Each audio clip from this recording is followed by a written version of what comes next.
Today, we're going to dig into a timeless fable from Aesop, one that uncovers a critical and often totally hidden truth about human conflict. It's a real eye-opener, so let's get right into it.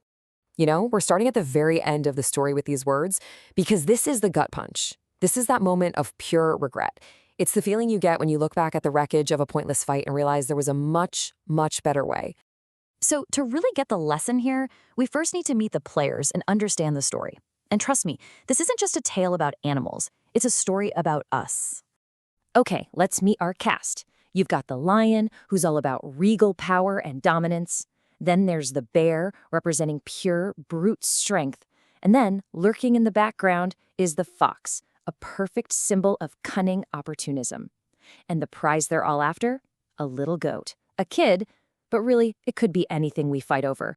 So, here's how it all goes down. First, they spot the prize.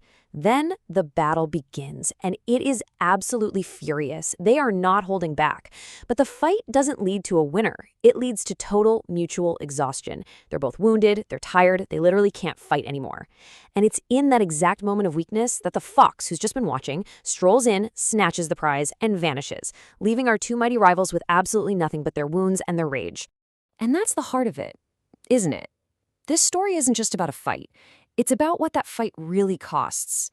It's about who actually walks away with the prize when two rivals are just dead set on destroying each other. You've probably heard of a pyrrhic victory, right? It's when you win, but the cost of winning is so devastatingly high, it basically feels like you lost. But here's the kicker. The lion and the bear, they didn't even get that. They just lost. A total, complete loss. All because they were blinded by their own aggression. I mean, just look at this contrast. What was the goal? Absolute victory, claiming the prize, proving who's boss. And what was the actual outcome? Mutual loss. An empty prize, well, empty for them, and a feeling of just helpless rage. Their laser focus on beating each other made it impossible for either of them to actually win. So, after all that sound and fury, all that strength and power, how many of the original fighters walked away with the prize?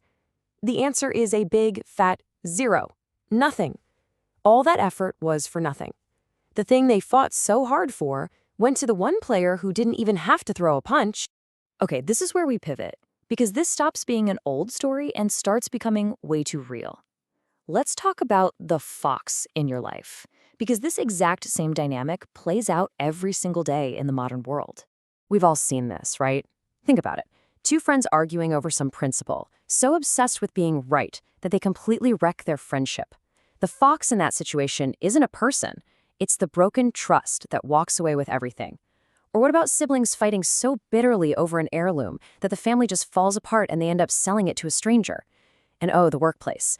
Two colleagues get so nasty in their rivalry for a promotion that management just says, forget it, and brings in an outsider, the fox, to take the job. It happens all the time. So this pattern, it points to a much bigger universal truth. It's that division creates weakness. The fable is such a perfect illustration of how our own ego can become our biggest enemy. It's really that simple. Division leads to weakness. Think about it. The lion and the bear are two of the most powerful creatures out there, but they became completely helpless the second they turned that power against each other. All their energy, which could have easily secured the prize for both of them to share, was just wasted. It's why unity, or even just basic cooperation, is where the real strength is found. Okay, so what do we do with this? How do we apply this ancient wisdom? Let's talk about a new strategy. A strategy where the real win comes from choosing not to fight the destructive battle in the first place. These aren't just feel-good phrases. They're a completely different way to approach conflict. So instead of jumping into a fight, what if your first instinct was to look for common ground? What if you decided that a peaceful resolution is more valuable than being the sole winner? Imagine if you truly recognize that the real enemy isn't the other person, but the mutual loss that's waiting at the end. And what if we aimed for outcomes where everybody wins something, even if that means sharing the prize? That's not weakness, that's wisdom. It's so easy to get swept up in the heat of an argument. That roar of battle, the adrenaline, it feels powerful, almost intoxicating.